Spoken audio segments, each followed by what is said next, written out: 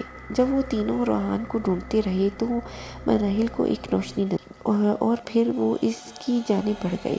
ذہن نے غور کیا تو وہ روحان کا موبائل تھا۔ یہ تو یوں ہی گردنواں روحان کو جب وہ تینوں تلاش کرتے رہے تو ذہن کی نظر ایک جگہ پڑ گئی، اور جب اس نے غور کیا تو معلوم ہوا کہ وہ کسی کا بے حرکت وجود۔ ذہن نے اسی کی جانب اپنے قدم بڑھا دیے تو ہانیہ اور مناہل بھی اس کی جانب تینوں قریب آ گئے تو وہ روحان کے خون میں بھری لاش دیکھ کر ان کی حالت ایسی تھی کہ کاٹو تو لہو نہ نکلے۔ روحان کو کیا ہوا؟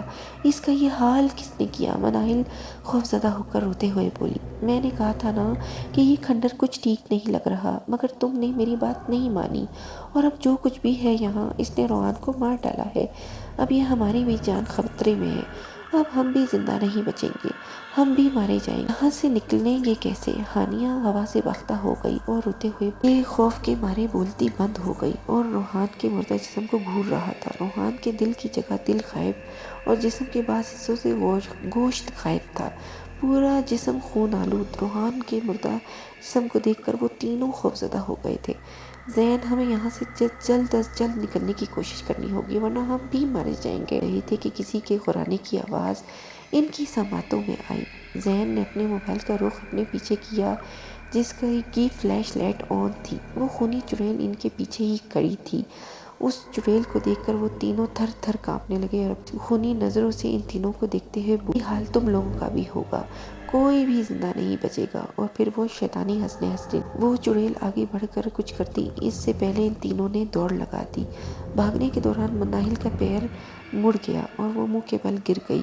مناہل نے ذہن اور ہانیہ کو اپنی مدد کے لیے آواز دی مگر اس کی آواز ان دونوں تک نہیں پہنچ پائی۔ مناہل کے پیر میں موچ آ گئی۔ مناہل کو دیکھ کر اس کے منہ سے ایک خوفناک قہقہ گونجا اور پھر مناہل پر حملہ کر دیا۔ مناہل کا بھی اس چڑیل نے روحان والا حشر کیا اور اس کا خون بھی پی چکی تھی اور اس کا دل بھی نکال کر کھا چکی تھی۔ اب وہ اس کے جسم سے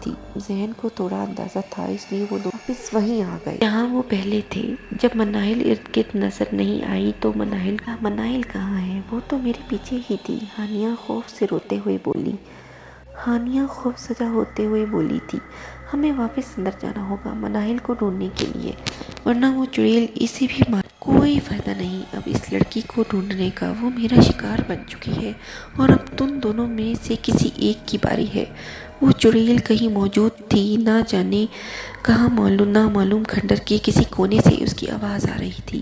اس کھنڈر کا داخلی دروازہ قریب ہی تھا، اس لیے وہ دونوں واپس وہیں کھولنا چاہا تو وہ دروازہ کسی طرح بند تھا جیسے کبھی کھلا ہی نہ ہو۔ یہ دروازہ کھل کیوں نہیں رہا؟ ذہن نے دروازے کے ساتھ زور زمائی کرتے ہوئے بولا۔ ذہن نے بہت زور زمائش کی مگر وہ دروازہ نہیں کھلا۔ اب ہم کیا کریں گے؟ یہ دروازہ تو کھل ہی نہیں رہا، اب ہم زندہ نہیں بچیں گے، وہ چڑیل ہمیں بھی مار ڈالے گی، ہانیہ نے ہوا سے باختہ ہوتے ہوئے بولا۔ ہوش نمودار ہوئی جو کہ ان دونوں سے تھوڑا ہی دور۔ اس کی خونی نظریں ذہن اور ہانیہ پر ہی تھیں اور ہنسنے لگی اور پھر بولی، ہاتھ آئے شکار کو میں اپنے ہاتھوں سے اتنی آسانی سے جانے دوں گی؟ اس گھر میں اپنا کیونکہ یہ گھر عرصے سے خالی ہے، کئی سالوں سے میں انسانی خون کی، اور تم بے وقوفوں کو یہ لگا کہ میں دروازہ کھلا چھوڑ کر تم لوگوں کو یہاں سے جانے دوں گی؟ ہرگز نہیں ہوگا ایسا۔ وہ چڑیل خوفناک انداز میں ہنسنے لگی اور ان دونوں کی جانب راغب معلوم ہو رہی تھی۔ خوف کے مارے وہ تھر تھر کانپ رہے تھے۔ میرے یارب نے خوفزدہ ہوتے ہوئے دل میں سوچ کر کہا، اور پھر پرانی آیات کا ذکر شروع کر دیا۔ ہانیہ نے زین کے ہونٹ ہلتے ہوئے دیکھا تو اس کو اندازہ ہو گیا کہ وہ زین کوئی ورد کر رہا ہے، اور پھر وہ بھی ورد کرنے لگی اور پھر بلند آواز میں ورد کرنے لگے۔ وہ چڑیل جو تیزی سے ان دونوں کی جانب بڑھ رہی تھی، اس کے قدم ایک دم ہی ٹھہر گئے۔ اب وہ خونی چڑیل گھبرانے لگی اور اس نے اپنی لرزتی ہوئی آواز میں چیخ کر بولی، چپ ہو جاؤ، خاموش ہو جاؤ۔ زین اور ہانیہ نے ایک دوسرے کا ہاتھ مضبوطی سے ورد جاری۔ اس چڑیل سے کھڑا رہنا دشوار ہو رہا تھا اور غائب ہو گئی۔ اس چڑیل کے غائب ہونے پر وہ حیران تھے، مگر اب وہ دونوں محفوظ کے جانے پر ان دونوں نے خدا کا شکر ادا کیا۔ زین نے وہ دروازہ چیک کیا جو اب دونوں فوراً باہر آ گئے۔ روحان اور مناہل کی موت کا انہیں بہت افسوس تھا۔ صبح ہوتے ہی میں اندر جا کر روحان اور مناہل کی ڈیڈ باڈیز لے آؤں گا۔ زین کی آنکھوں سے آنسو آ رہے تھے۔ ان کے گھر والوں کو کیا بولیں گے کہ یہ ان کی موت کیسے بتائیں گے؟ ہانیہ روتے ہوئے بولی، وہی بتائیں گے جو سچ ہے۔ زین نے ہانیہ کو دیکھ کر جواب دیا۔ زین نے چلتے چلتے رک کر پیچھے مڑ کر اس خنڈر کو دیکھا اور افسوس کیا کہ اگر وہ ہانیہ کی بات مان لیتے اور اس خنڈر کے اندر نہیں جاتے تو روحان اور مناہل زندہ ہوتے، مگر آج تک موت کسی کی ٹلی ہے۔ وہ دونوں اپنی کار میں آ کر بیٹھ گئے اور صبح ہونے کا انتظار کرنے لگے۔